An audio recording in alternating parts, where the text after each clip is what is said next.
যারা ৭১ এবং ৩০ লক্ষ শহীদের আত্মত্যাগের কথা স্বীকার করে না, ভোট চাওয়ার কোনো অধিকার নেই বলে মন্তব্য করলেন বিএনপির ভাইস চেয়ারম্যান বরকতুল্লাহ বুলু। এই অবস্থায় এসে আমি জামাতকে কখনো দেখিনি যে মুক্তিযুদ্ধকে অস্বীকার করতেছে, ৩০ লাখ শহীদদের আত্মত্যাগকে অস্বীকার করতেছি। আসলে ১৯৭১ সালের বিতর্কিত ভূমিকা বারবার সামনে এনে আসলে জাতিকে যেই বিতর্কিত জাতিকে যেই বিভাজনের রাজনীতি, সেই রাজনীতি কিন্তু আওয়ামী লীগ সরকার করেছিল, যার ফলশ্রুতিতে কিন্তু তাদের কঠিন মূল্য দিতে হয়েছে।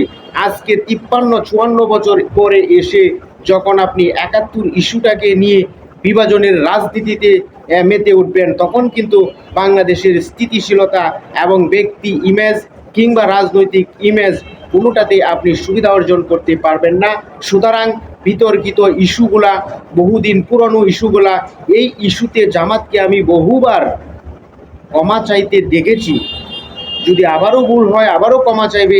পাকিস্তানের পররাষ্ট্রে যখন পাকিস্তানের আজকে একজন হাই প্রোফাইল একজন নেতা যখন বাংলাদেশে সফর করতেছে, এনসিপি, জামাত, বিএনপির চেয়ারপারসন বেগম খালেদা জিয়ার সাথেও কিন্তু তিনি সাক্ষাৎ করলেন।